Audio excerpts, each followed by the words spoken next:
ते तर दारूच्या नशेत होती आणि त्यांना घेऊन येताना स्पष्ट दिसत होतं.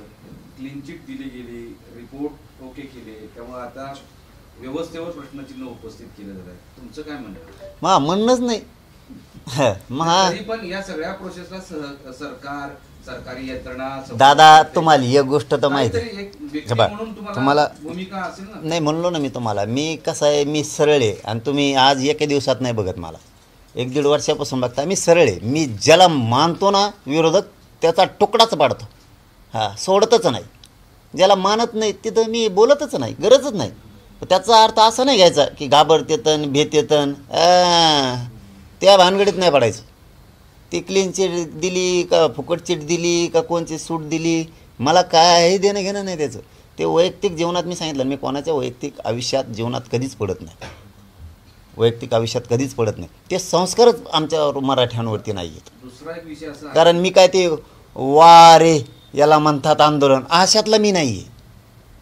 एक जण कोणतरी मागं म्हणलं होतं ना, वा वा रे याला म्हणतात आंदोलन आणि बाकीच्यांचे बघा आंदोलन. असं एक जणाला खूप स्तुती अशा उकाळ्या फुटलेल्या होत्या, खूप महान व्यक्तिमत्व असं ते असं म्हणजे हे झालं होतं. ते संस्कार आमच्यावरती नाही आहे. आमच्यावरती असे संस्कार कोणी अडचणीत सापडला ना, जास्त अडचणीत आणायचं नाही. आमच्यावर ते संस्कार नाही. ते दुसऱ्यांवरती संस्कार आहेत. एखाद्या अडचणीत आलं ते लगेच गळचेपी करायची, लगेच दाबायचं बघायचं, त्याला चेंगरायचं बघायचं. त्याच्यात हे मराठ्यांचं लेकरू आहे, त्याच्यात हे मोडत नाही. आणि ते संस्कार ह्या लेकरावर नाहीत. संधी आली की चेंगरायचं, याच्यात ह्या विचारात ते मोडत नाही. कारण ओरिजिनल रक्ताचे संस्कार आहेत. आम्ही दुजा भाव मानत नाहीत. लहान मोठा भाऊ मानतो, लहान मोठा भाऊच मानतो.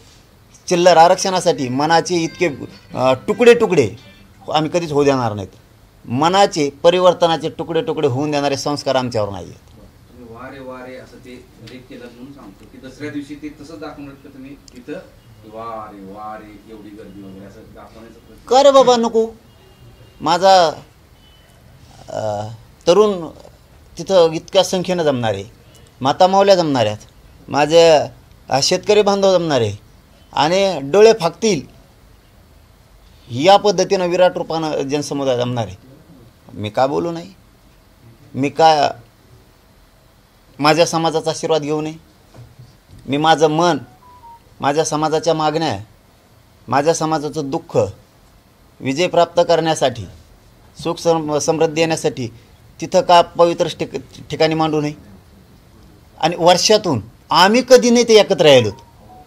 खूप वर्षानंतर आमचे काहीच नसतं असलं, आम्हाला मेळावे नाही. प्रश्न असा आहे की ते वारे वारे उपोषणाला तसं वारे वारे गर्दीचं असं काही उत्तर देणार आहेत का दुसऱ्या दिवशी? तिथंच म्हणतो त्याला माहीत, आता वेळेवर बघू. पण दसऱ्याला सीमोल्लंघन करण्याची प्रथा आहे, तर तुम्ही यावेळेला काही दसरा मेळाव्यातून राजकीय सीमोल्लंघन वगैरे करणार